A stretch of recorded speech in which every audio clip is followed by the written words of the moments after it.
ito ay hatid ng tila. Alcor! Ako nga, ang isa na nagdadalamati si Alcor. Pero bakit nandito ka sa kwarto ko? Walang nagsabi sa akin umuwi ako eh. Naabala ba kita? Isa na kumikinang. Wala kayong kwenta!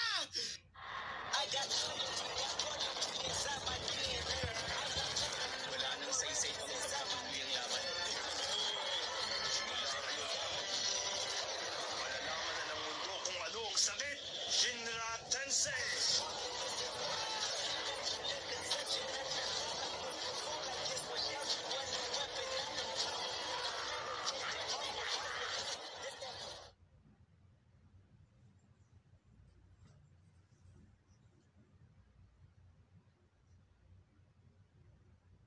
Wala ka bang green tea? Isa na kumikinang? Wala. Kape lang ang meron ako rito. Okay. Pero dahil nagabala ka sa pagtitimpla ng kape para sa akin, iinumin ko na lang din to. Umiinom din ng septentrion ng siya. Ngayon ko lang nalaman yun ah. Ito ang natutunan ko kay Yamato nung bata pa siya. Ang sabi niya sa akin, ganito ang ginagawa ng mga tao kung may pag-uusapan. Ni Yamato? Hmm. Alcor, pwede mo bang sabihin saan kung anong relasyon mo kay Yamato? Magkaibigan kami dati, yun ang tingin ko. Dati? Kahit bago pa siya pinanganak, maabilidad siya at marami siyang kakayahan. Marami siyang pagpipilian. At dahil meron siyang malakas na kapangyarihan, naniniwala akong gagawa talaga siya ng tamang desisyon. Pero ngayon, hindi na ganun ang tingin mo? Ng tila. Sa tingin ko, nakakalungkot ang pinili niya. Tinalikuran niya ang ibang bagay na kaya niya pang gawin. Nagmadali siyang magdesisyon. Ano naman ang naging desisyon ni Yamato? Ang pamunuan niya ang mga taong may abilidad. Gusto niya ang meritocracy. Pero ayos lang naman kung yun ang gusto niya. Paano naging maayos yun? Sino ba ang may karapatang magsabi kung maabilidad ba o mahina ang isang tao? Mukhang kayang gawin ni Yamato ang suwi ng ganun. Wala siyang pag-aalilangan katulad ng iba. Para malaman mo, wala akong balak na sumang-ayon o tumutol sa kung anong desisyong pinili ng mga tao. Pero kung hindi mo isasaalang-alang na ibang posibilidad, parang hindi ka na rin nag-iisip nun at hindi maganda yun. Kung ganun, dapat umisip tayo ng ibang paraan. Siguro, ganun nga. Ewan. Hibiki, tulad ni Yamato, ipinanganak ka rin may malakas na kapangyarihan. Hindi ko naman ginusto yun. Ganun naman talaga ang abilidad, di ba? Gustuhin mo man o hindi, nandyan pa rin yun. Kaya ngayon, nag-aalala ka sa gagawin mo. Basta hindi ka tumitigil sa pag-iisip, magkakaroon ka ng pagpipilian. At alam kong magiging maganda ang desisyon mo.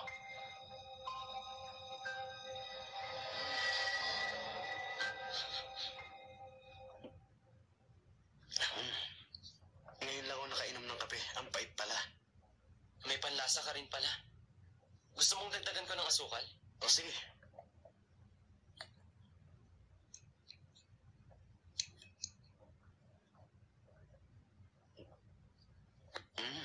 Mas gusto ko na ang lasa ngayon. Maraming salamat, Hibiki. Pero wala lang naman yun, Alcor. Nung tinanong mo ako, binigyan mo ako ng mapagpipilian. Kaya naman, nagustuhan ko na tuloy ang lasa ngayon. Hibiki, doon ka nagkakaroon ng mga posibilidad.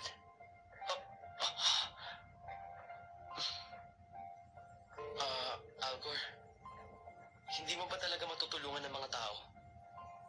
Isa lang ako mekanismo na ginawa ni Polaris. Hindi ko siya diretsahan mo kontra. Ganon ang pagkakagawa sa akin. Naiintindihan ko. Kaya ang magagawa ko lang ay manood. Yun ba ang dahilan kaya nandito ka sa kwarto ko? Saan naman kasi ako pwedeng pumunta? Hindi ko alam. Hindi mo alam? Ano na ba ang mga ginagawa mo? Magdalamhati. Dahil wala akong magawa kahit ano. Isa lang ako mekanismo. Pero nagkaroon ng damdamin. Hindi ko alam kung ano ba talaga ako. Alcor.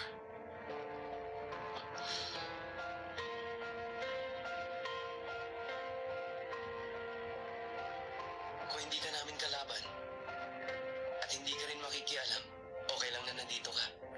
Ang video na ito may Mukhang medyo nagbago ng tingin mo sa akin ngayon dahil sa mga napag-usapan natin. Ano? Ganun naman talaga ang nangyayari kapag nakausap mo na ang isang tao eh. Sa pag-intindi mo sa akin, lumalim ang relasyon natin. Ang saya ko, isa na kumikinang. Ano ba talaga ang mga septentrion? Pero siguruhin mo lang na walang ibang makakakita sa'yo nandito ka. Kapag nalaman nilang may septentrion dito, sigurado akong magkakagulo. Sisiguruhin kong hindi mangyayari yun. Sige, salamat. Hibiki! Gising ka na ba? Shijima, kumato ka muna. Hindi na, okay lang yun. Mga tao, Para sa bagong... kumusta? Sandali lang yung papaliwanag ko. Iyan lang. Minahon ka lang, tita. Makinig mo na kayo sa akin. Hibiki, siya yung weirdong bigla na sumulpot, di ba? Minahon ka lang, Daichi! Anong binabalak niya? Teka, tatapusin ka pa niya, Hibiki. Halimaw ka! Pero sinabi ko naman sa'yo dati pa, hindi ako isang halimaw. Septentrion? Oo, yun ang sinabi niya. Kakampi siya naman umatake sa atin. Hindi siya tao. Alam nyo, nakadepende sa tingin ng isang tao kung kalaban o kakampi niya ang isa. Alcor, pwede ba tumahimik ka muna? Bakit naman? Lalong gumugulo eh. Ganun ba?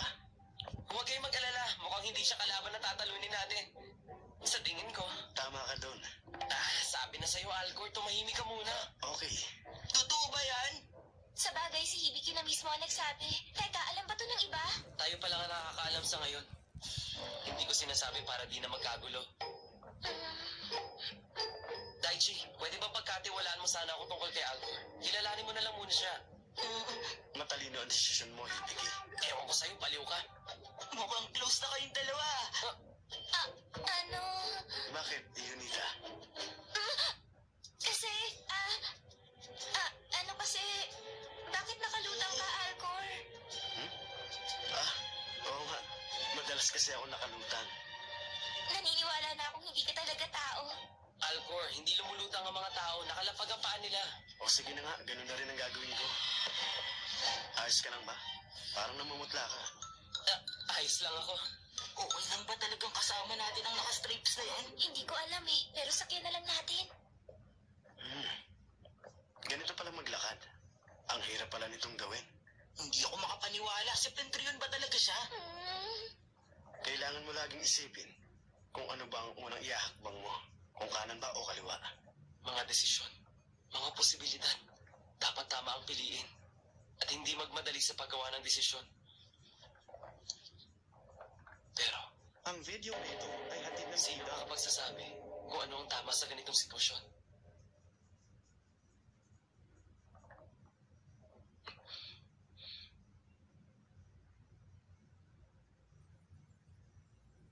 Tatlo na lang. Pagkatapos, mawawala na ang lahat sa walang kwentang mundong ito. Pagkatapos nun, magsisimula na ang isang bagong mundo.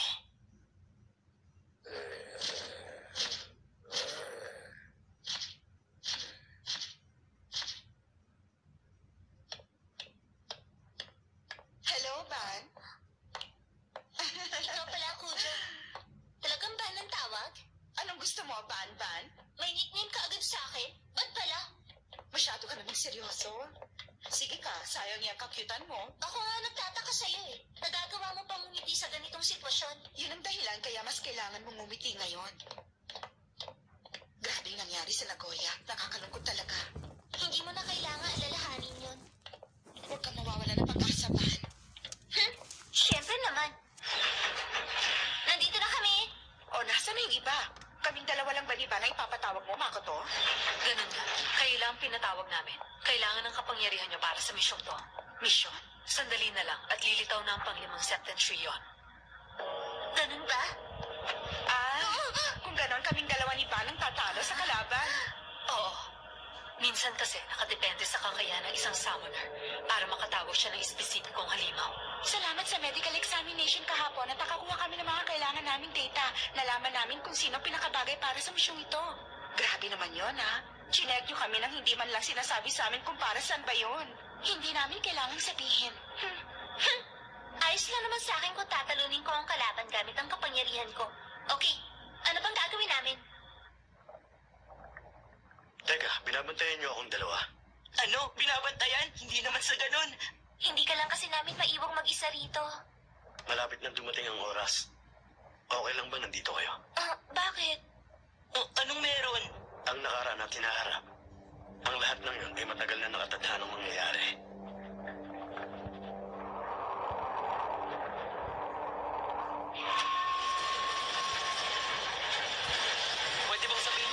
namin? Bakit sila lang ang lalaban at naka-standby lang kami? Dahil ang pang-5 septentrion, ang Alioth, ay lilitaw sa ionosphere. At hindi kaya ng mga halimaw nyo ang umatake ng ganun kalayo, kaya dito lang kayo. Sa ionosphere? Atakihin natin ang septentrion mula sa malayo. Ang mga tao ay gagawa ngayon ng alaman. Yamato. Maganda na! Nakumpirma na namin ang paglitaw ng septentrion! Sinusukat na namin ang laki. Kakaiba ito sa ibang septentrion. Ang video na Gaano ito kaya ay ito hatid kalaki? ng TDAP. Ang Alioth, lumitaw na. Ang max speed nito ay nasa 130 kilometers. Hindi na yun mahalaga. Alam na natin ang lokasyon. Ang kalaban natin ay nasa ibabaw ng Sapporo.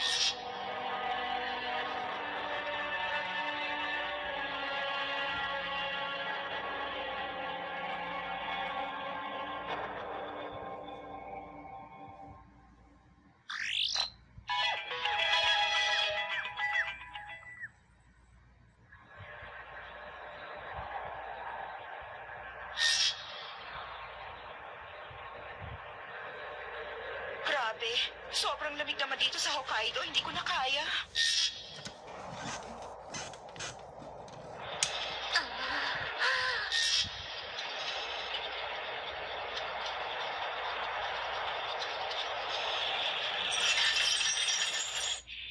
Itong Jeep Sapporo Branch. Tapos na ang paghahanda. Sapporo? Tapos na ang paghahanda. Pati rin dito. Hinako. Airi! Oh, nandiyan ka pala, Hibiki. Kami nang bahala dito, okay? Oo nga, magpahinga muna kayo dyan. Tatapusin namin ang kalaban. Umpisa na misyon. Tama na ang usapan. Okay, handa na kami. Tirahan niyo kami ng pagkain namin. Makoto. Huwag kang mag-alala, magiging okay sila. Gagamitin namin ang transport terminal para makaalis sila agad doon. Makakaligtas silang dalawa. Sige na, simulan niyo na. Si Shiva, ang Diyos ng pagkawasak. May kakayahan siyang sirain ang lahat ng bagay. Pero may iba rin siya magandang katangian. Si Yunako Kujo naman ang nag-iisang anak na babae ng pamilyang Kujo. Base sa ginawang diagnosis ng Jeeps, napakagaling niyang sumayaw at malayo ang kakayahan niya sa ibang mga mananayaw ng Jeeps.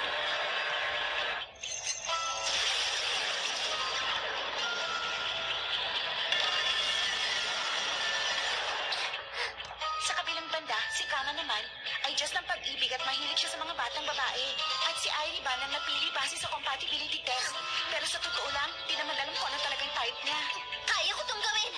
Wala lang to sa akin.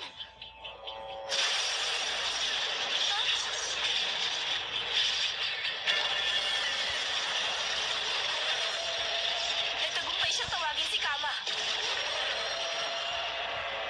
Nagtagumpay siyang tawagin si Shiva. Ilagay niyo na si Shiva at Kama sa posisyon nila.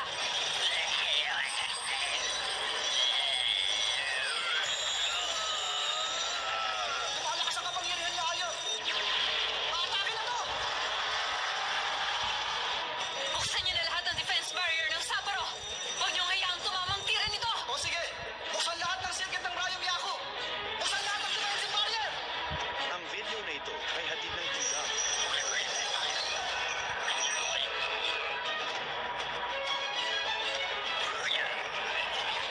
Nasa tamang posisyon na sina Kama at Shiva. Shiva, nasa harap mo na ang Diyos ng pag-ibig na sisira ng pag-iisip mo. Ilabas mo ang galit mo at tapusin siya! Inilabas na ni Shiva ang pasbata.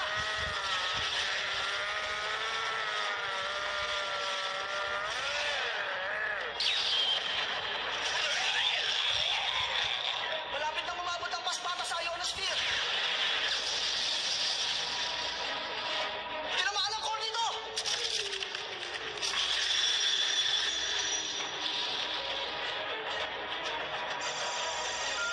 Nawala na ang core readings. Tagumpay tayo. Talaga, tagumpay.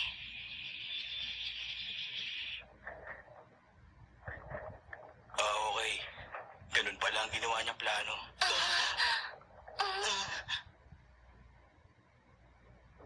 Oo, pupunta kami ngayon sa transport terminal. Malapit na kami makabalik sa Tokyo. Okay. Doon kayo sa gate 3 pumunta. Ha? Ano yun? Hindi maganda ito.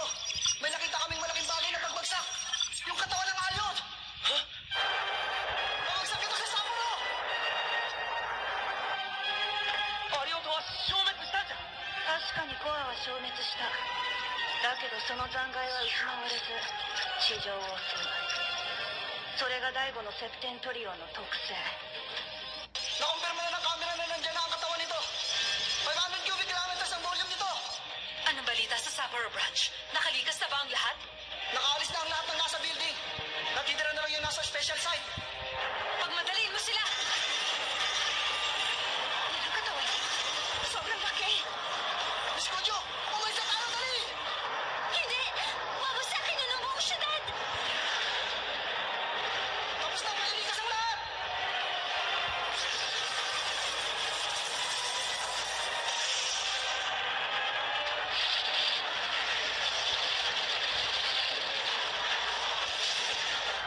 Bumabagsak na ang alyon sa buong Sapporo ngayon!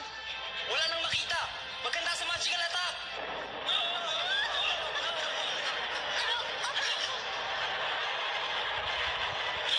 Nasira ba ang tower? Hindi! Nadidetect namin ang Sapporo Tower!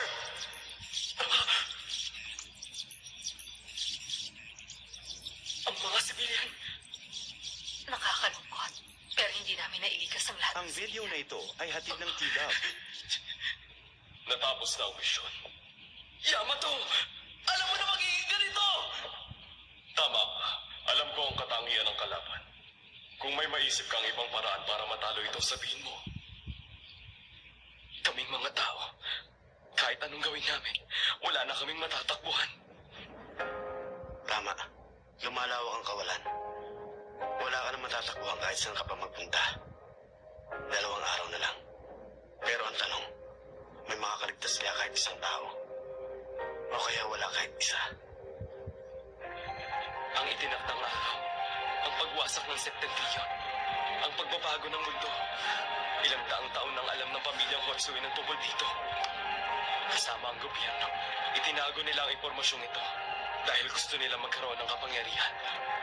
Si Yamato Hotsui, gusto niyang makaligtas sa 7 araw na yun at gumawa ng bagong mundo na sinusunod ang National Refinement Curriculum. Ganun ang gobyerno na gusto niyang gawin. At feeling mo, walang pakialam ang gobyerno sa mga tao? Kung sa bagay, hindi naman talaga patas ang mundo sa ngayon. Sandali, Ibigay. Huwag ka sana magkamali sa desisyon mo. Mabubuhay ako pero mamamatay ang lahat. Kailangan kong pasanin yan at patuloy na mabuhay.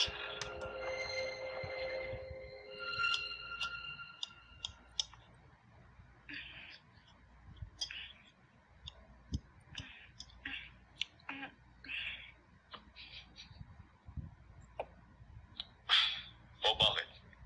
Ipinahanda ko pa ito para sa inyong lahat. Medyo nakakatakot kasi nagpahanda ka pa ng pagkain. Parang last supper ba? Huwag ka nga magbiro ng ganyan. Matanong ko lang, Chief. Bakit bigla ka namang nagpahanda ng pagkain ngayon?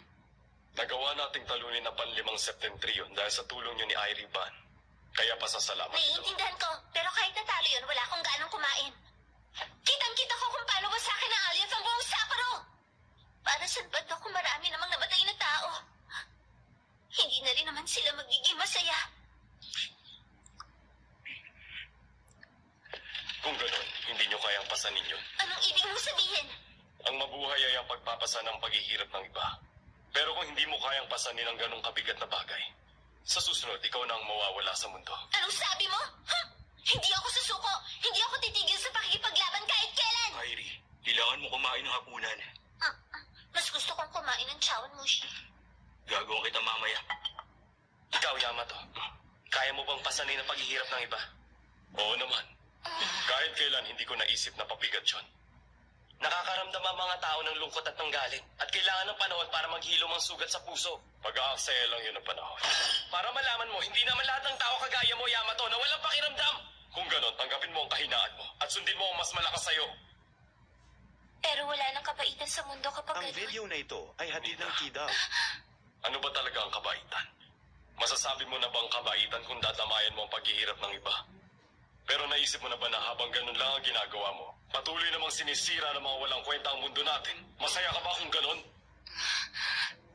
Pwede ba tama na? Sabihin mo, ano ba talagang dahilan at pinapunta mo kami lahat dito ngayon? Gusto ko lang malaman kung ano bang desisyon yung mga nakaligtas hanggang sa araw na ito. Aming desisyon. Matatapos na ang paglusob ng kalaban sa loob ng 2 araw. Talaga? Buti naman. Pagkatapos noon, makakauwi na rin tayo sa sariling bahay natin. Oo nga, sana naman. Magkakaroon ng problema. Ha? Pagkatapos nating matalo ang huling septentrion, ang mga natitirang buhay ay may pagkakataong makita si Polaris. Sino Polaris?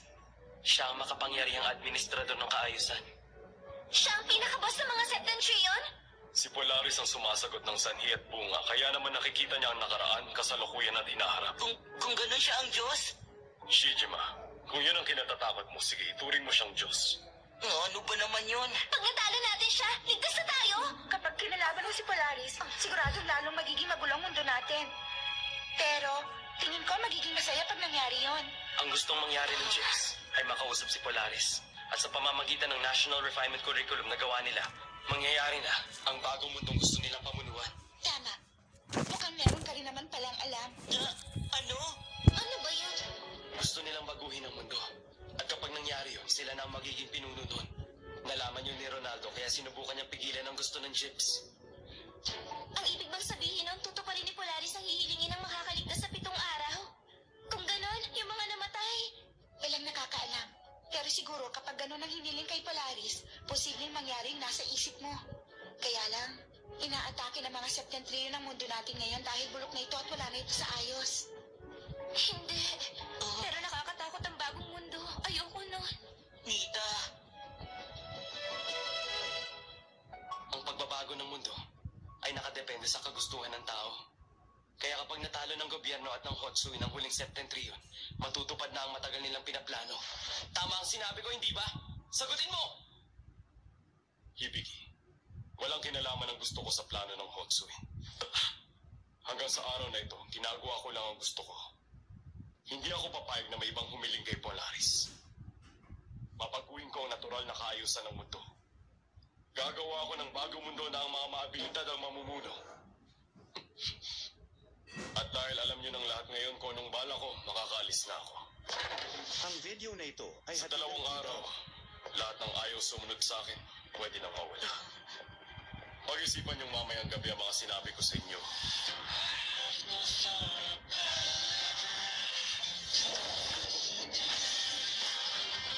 Yamato! Maaaring tama ang mga pamantayan mo. Pero sobrang lupit mo. Hindi ko maisip na magiging masaya ang mga tao kung ganun nga ang mangyayari. Hindi na mahalaga na maintindihan. Basta sinasabi ko lang naman kung anong gagawin ko. Hindi ko kailangan ng mga lalaban sa akin. Wala rin akong pakialam kung magiging kalaban mo ko. Papasunurin kita sa gusto ko. Ba't ganyan ka? Bakit hindi mo magawang tanggapin ng mga tao? Pinapasan mo ang lahat ng bagay sa mundo. Malaki ang pagkakaiba ng pagpasan at pagtanggap, Yamato. Maliwanag? Wala ka kasing masyadong alam. Ibig, mananatili ka sa tabi ko hanggang sa uli. Kung para sa iyo malaking pagkakamali ang pag-iiral ko, dapat makaligtas ka sa paghuhuto. Hibigi Kuse, may papangako mo ba sa akin yun?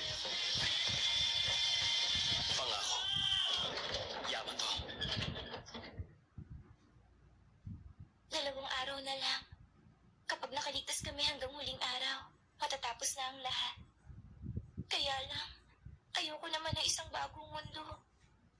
Gusto kong umuwi. Pasok! Makoto?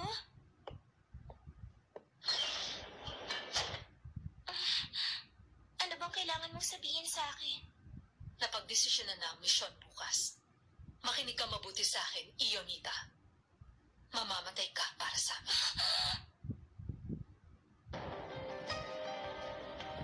And if I make this sacrifice, I'm sorry, but you need to accept Begin the this. scenario.